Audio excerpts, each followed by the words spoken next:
Bro, kenapa sih lu pakai mobil matic? Bro, kenapa sih lu beralih dari mobil manual ke mobil matic gitu ya? Kenapa sih lu sekarang nyaman pakai mobil matic? Sebenarnya ada beberapa mitos mobil matic yang dipercaya sama banyak orang. Kalau boleh milih mobil manual atau mobil matic, ya gue sekarang masih memilih mobil.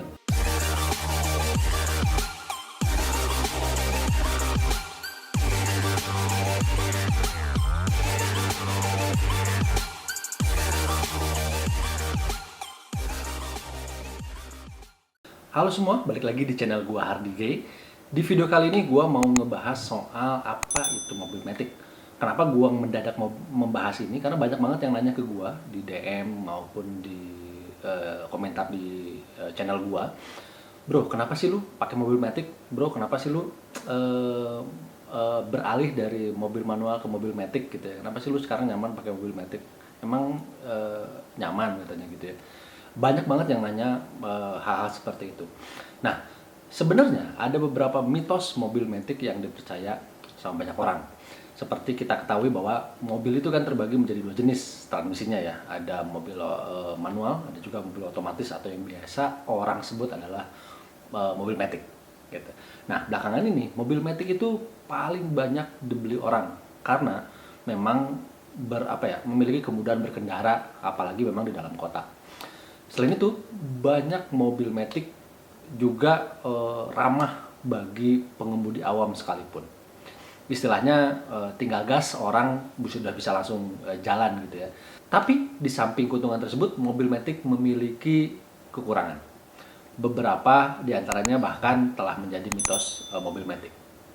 Alhasil, mitos mobil matic pun beredar dan menjadi pertimbangan bagi calon pemilik mobil ketika ingin meminangnya. Dari berbagai mitos tersebut, gua coba merangkum beberapa mitos yang sangat seksi untuk dibahas. Apa aja?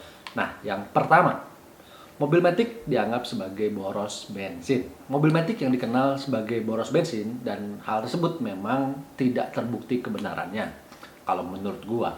Sebab mobil matic sekarang ini sudah diatur rasionya pada putaran mesin rendah. Tak jarang kita semua ngelihat spesifikasi mobil, kalau mobil baru gitu ya, torsi maksimumnya bisa dicapai pada putaran mesin rendah. Nah, khusus otomatis ada banyak ragam jenisnya. Kalau di Indonesia umumnya ada CVT maupun konvensional 4 percepatan. Nah, keduanya sebenarnya bisa menjanjikan konsumsi bahan bakar yang irit. Apalagi kalau kita melajunya secara konstan. Namun memang dalam kondisi stop and go, mobil matic cenderung lebih boros karena gejala slip pada komponen transmisi menjadi lebih besar. Mitos yang kedua, tidak boleh didorong. Mitos yang satu ini sebenarnya nggak sepenuhnya tepat, sebab mobil matic itu punya batasan toleransi boleh didorong ataupun ditarik pada kecepatan 15 km per jam. Kenapa? Sebab dalam kondisi mati, pompa hidrolik akan hidup untuk melumasi komponen transmisi. Apabila berputar secara paksa, maka tidak ada pelumasan yang bisa mengakibatkan komponen transmisi rusak. Jadi kalau memang nih mobil matic harus didorong ataupun ditarik, sebaiknya tidak melebihi 15 km per jam. Atau memang kalau memang kita mau cari aman, ya lebih amannya kita di towing. Gitu ya. Nah, yang ketiga, biaya perawatan mahal. Nah, urusan biaya perawatan mobil matic ini yang katanya lebih besar pun juga nggak sepenuhnya benar. Bahkan kalau dibandingkan dengan mobil manual, biaya servisnya terbilang hampir mirip. Kalau kita bandingkan mobil yang selevel gitu, jangan sampai membandingkan mobil yang nggak level, yang levelnya berbeda gitu ya, dalam hal urusan servis. Nah, bukan mitos mobil matic kalau memang dibutuhkan pergantian oli transmisi matic. Tapi sejatinya pergantian oli tersebut dilakukan pada interval yang cukup panjang. Ada beberapa yang bahkan menggantinya sampai 60.000 km. Dan ada juga orang yang menggantinya di 40.000 km untuk pergantian oli transmisi matic. Setiap 1 liter oli transmisi itu dihargai sekitar 60 ribuan, tergantung jenis merek oli transmisi apa yang kalian gunain. Dan setidaknya membutuhkan 6-7 liter untuk keperluan pengurasan kalau memang kita ingin melakukan pengurasan oli transmisi. Tapi kalau matic berjenis automatic gear shift atau AGS yang biasa digunakan di mobil Suzuki, pada skema servisnya itu tidak ada pergantian oli transmisi yang gua tahu. Dan artinya sama seperti mobil manual. So, Apakah masih berpikir kalau mobil matic itu berbiaya mahal? Nah, mitos yang keempat, akselerasi lebih pelan ketimbang mobil manual. Untuk mitos ini sebenarnya ada benar dan ada salahnya. Kenapa? Memang urusan akselerasi tidak secepat mobil manual bila sesaat setelah lepas kopling bisa langsung melesat. Beda dengan mobil matic yang bekerja setelah konverter torsi mendapatkan tekanan untuk menyalurkan tenaga mesin ke roda penggerak. Artinya ada jeda untuk merasakan performanya. Namun dengan perkembangan teknologi terkini seperti dual clutch, gejala jeda tadi bisa diminimalisir. Kita bisa mendapatkan performa mesin yang lebih responsif, layaknya mobil manual tapi tanpa kopling. Mitos yang kelima adalah selalu menetralkan tuas transmisi ketika macet. Untuk yang satu ini juga tidak sepenuhnya tepat, karena umumnya mobil keluaran baru sudah punya mekanisme untuk memberikan toleransi beberapa detik agar tekanan pada gearbox itu berkurang. Sehingga ketika macet, si pengemudi itu nggak usah menggeser tuas ke posisi netral secara berulang-ulang.